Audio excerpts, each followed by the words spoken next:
Hi guys, good morning to all students. आप सभी का हमारे यूट्यूब चैनल में स्वागत है।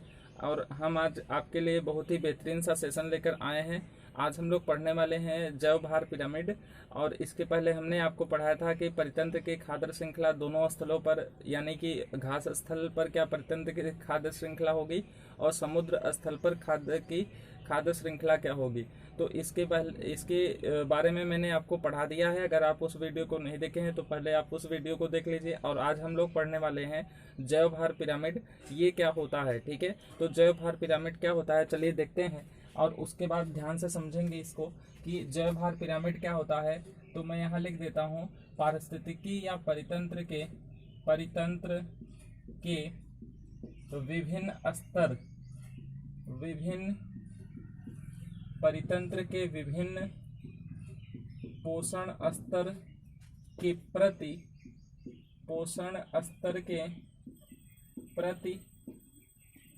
प्रति इकाई क्षेत्रफल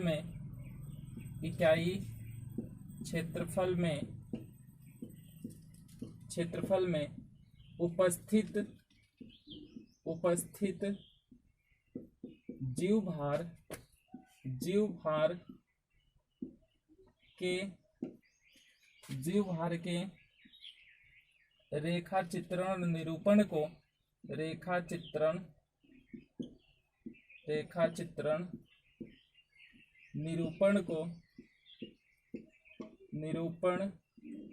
को जैव भार पिरामिड कहा जाता है।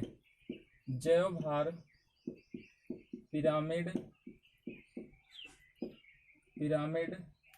कहते हैं। तो ये परिभाषा है।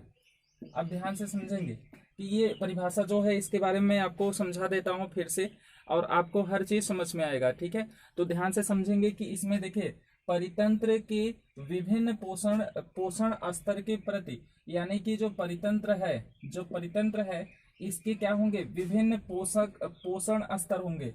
विभिन्न पोषक स्तर का मतलब क्या हुआ कि जैसे आपको बताया था, उत्पादक स्तर का मतलब होता है कि जो उत्पादक, उपभोक्ता, यानी कि उपभोक्ता में प्राथमिक, द्वितीयक, तृतीयक जितने भी स्तर होते हैं, उस स्तर के प्रति उनका कुछ क्षेत्रफल होता है। उनके प्रति इकाई क्षेत्रफल में जो जीवभार होते हैं, उनकी रेखा चित्रण निरूपण को जैव भार पिरामिड कहा जाता है।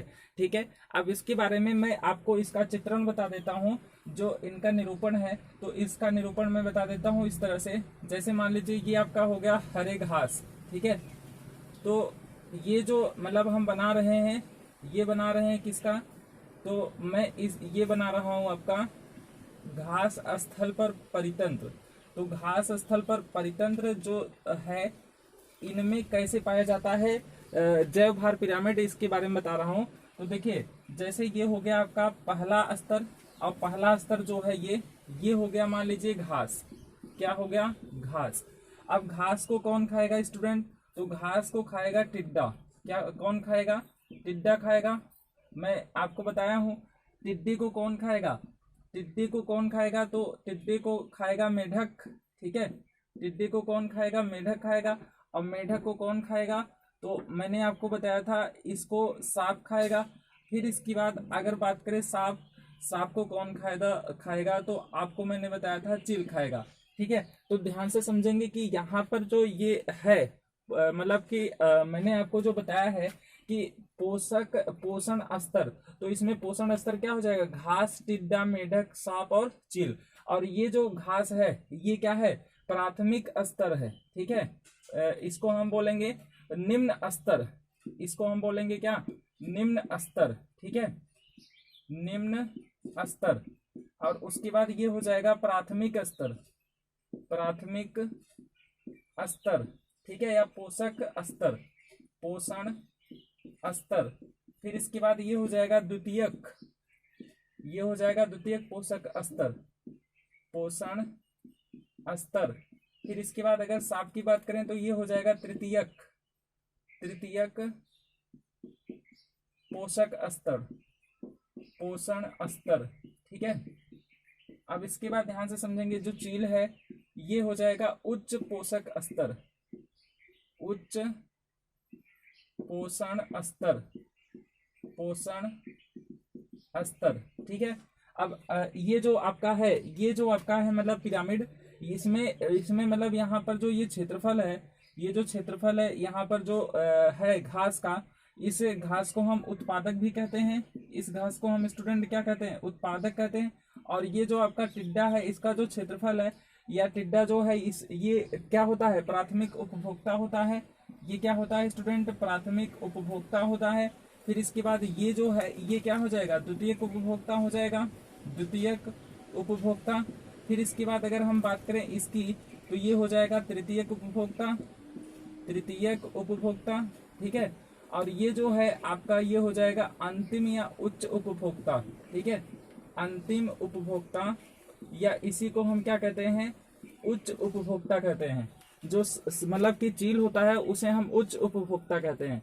तो ध्यान से समझेंगे कि जो जैव भार पिरामिड है, इसे ये क्या है, जैव भार पिरामिड होता है क्या कि किसी परितंत्र के, जो परितंत्र होता है, परितंत्र का मतलब जैसे कि यहाँ पर घास का जो क्षेत्रफल है न, और ये जो एक एरिया में क्षेत्रफल है, मतलब कि जो एरिया है इसका घास का, इसके अराउंड, इस एरिया के अंतर्गत जो घास है, इस घास से जो ऊर्जा प्राप्त हो रहा है टिड्डे को, और टिड्डा जो ऊर्जा मेढक, और मेढक को जो ऊर्जा सांप, और सांप को जो ऊर्जा चील दे रहा है, या रूपांतरण ऊर्जा का हो रहा है न, ऊर्जा का जो प्रवाह हो रहा है एक सिरे से लेकर के दूसरे सिरे तक, यह एक क्षेत्रफल में हो रहा है, ठीक है। और यह जो रेखा चित्रण है, ये जो हमने इस तरह से बनाया है इसका चित्रण, इसी को हम कहते हैं क्या, इसी को हम जैव भार पिरामिड कहते हैं, ठीक है।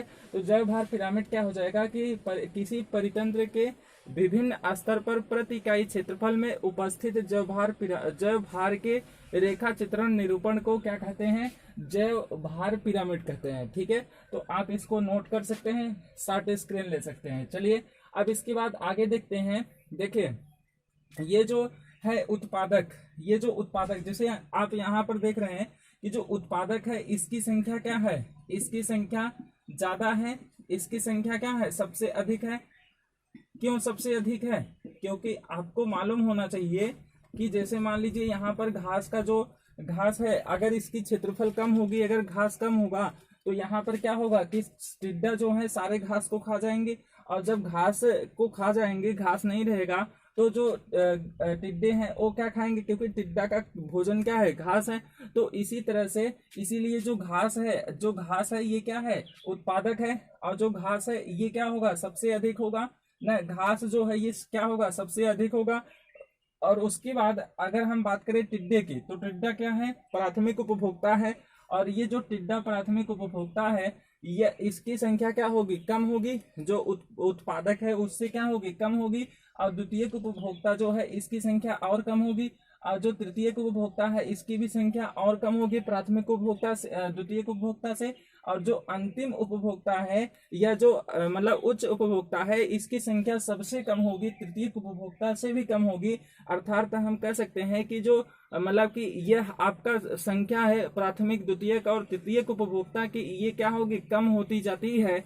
और जो उत्पादक होता है इसकी संख्या सबसे अधिक होती है। इसीलिए जैव भार पिरामिड जो घास स्थल होता है, इसमें जैव भार पिरामिड क्या होता है, यह ऊर्ध्वाधर होता है। तो यहाँ पर आप देख रहे हैं कि ये ऊर्ध्वाधर है, ठीक है। और साथ में क्वेश्चन पूछता है कि यह जो मतलब जैव भार पिरामिड है ये किसने दिया था, तो लिंडेमान ने दिया था। इसको लिख लेंगे आप, लिंडेमान ने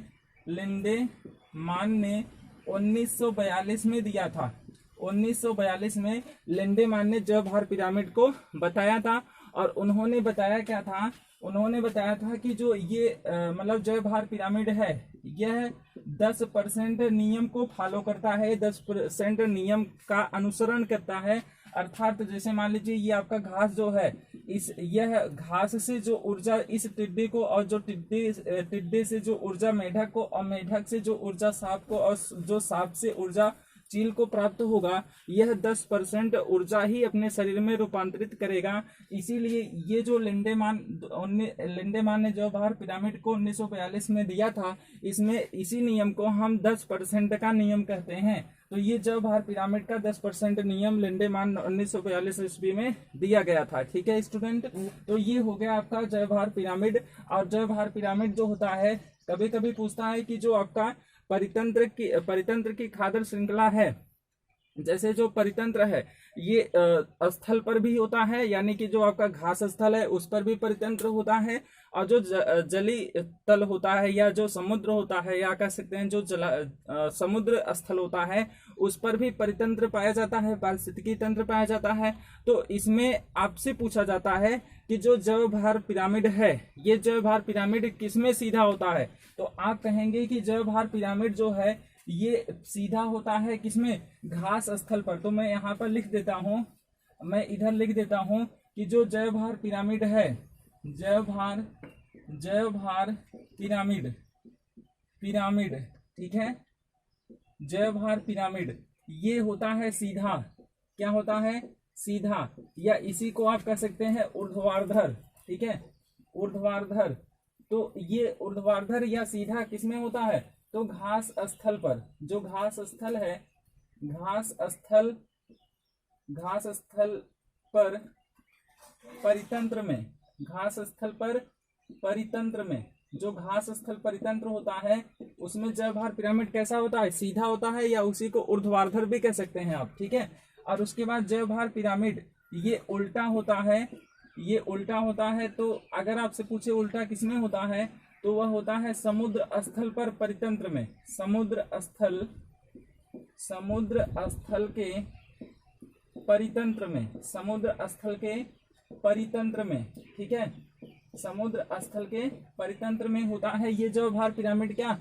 उल्टा, ठीक है। तो जैव भार पिरामिड जो है इसमें आपको मैंने बताया है, फिर से मैं बता देता हूं कि किसी पारिस्थितिकी तंत्र के या किसी परितंत्र के पोषक स्तर, विभिन्न पोषण स्तर के प्रति इकाई क्षेत्रफल में उपस्थित जैव भार के रेखा चित्रण निरूपण को क्या कहते हैं? जैव भार पिरामिड कहते हैं।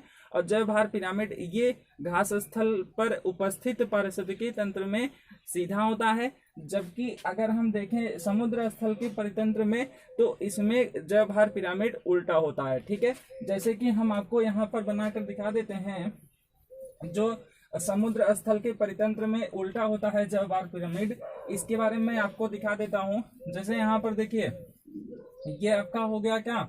डायटन, ठीक है, डायटन।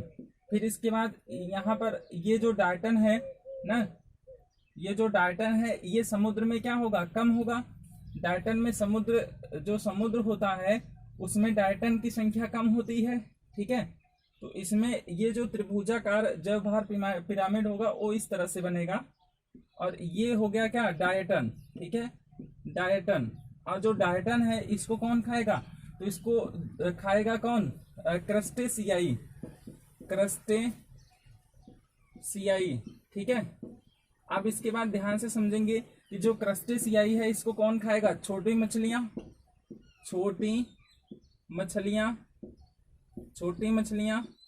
फिर इसके बाद अगर हम बात करें छोटी मछलियां को कौन खाएगा, तो छोटी मछलियां को खाएगा बड़ी मछलियां, ठीक है। तो छोटी मछलियां को कौन खाएगा? बड़ी मछलियां खाएंगी ना। तो ये जो आपका है ये कैसा मतलब कि जैव भार पिरामिड है, ये उल्टा जैव भार पिरामिड है। और ये किसमें होता है? समुद्र स्थल में, ठीक है। तो जो समुद्र स्थल है उसमें जैव भार पिरामिड उल्टा होता है, क्योंकि आपको पता है कि जो डायटन होता है इसकी संख्या कम होता है, और इससे ज्यादा क्रस्टेशियाई का, और क्रस्टेशियाई की और सबसे ज्यादा छोटी मछलियां की संख्या सबसे ज्यादा, और बड़ी मछलियों की संख्या उससे भी ज्यादा।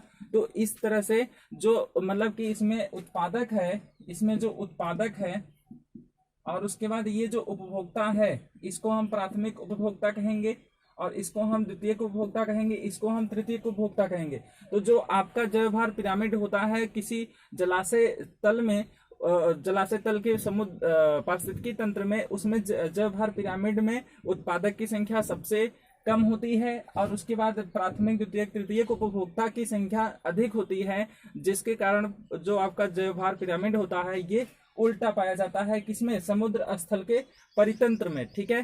तो इसके बाद और भी हम आपको बता देते हैं, जैसे यूकेलिप्टस ना, यूकेलिप्टस होता है यह पर्यावरण के शत्रु के रूप में पाया जाता है, पर्यावरण वर्ण के शत्रु के रूप में पाया जाता है, शत्रु के रूप में पाया जाता है।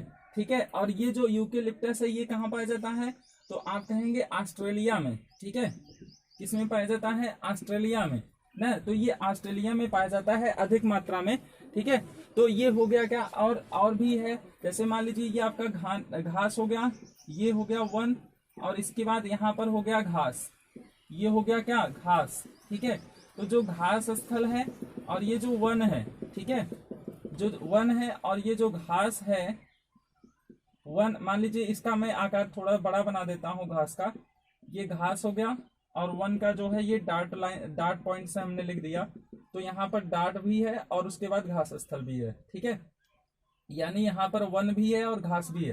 तो वन और घास यहाँ पर क्या है कि किसी भी परितंत्र के समुदाय अगर कॉमन है तो उसे हम बोलते हैं इकोटोन। तो ये आपका जो क्षेत्र है इसको हम क्या बोलेंगे, इकोटोन कहेंगे ना, इसको हम बोलते हैं इकोटोन ना। तो ये आपका हो गया क्या, इकोटोन। अब इसके बाद और भी पूछता है, जैसे आपसे पूछेगा लोटिक आवास क्या होता है, तो लोटिक आवास जो है, लोटिक आवास क्या हो जाएगा कि जो जल है, जल के बढ़ते आवास को, जल स्रोत के बढ़ते आवास को, या जल के बढ़ते आवास को हम क्या कहते हैं, बढ़ते आवास को लोटिक आवास कहते हैं। जैसे नदी हो गया, ठीक है, जो नदी है ये आपका क्या है, लोटिक आवास के रूप में होता है, क्योंकि इसमें जल जो होते हैं ये बढ़ते आवास के रूप में पाए जाते हैं। ठीक है, तो आज इतना ही। अगर आपको ये वीडियो पसंद आया तो आप इसको शेयर कर दीजिए, लाइक कर दीजिए। अगर आप नए हैं तो इसको सब्सक्राइब करना मत भूलिएगा। ठीक है, तो आज इतना ही। Goodbye, take care of your health.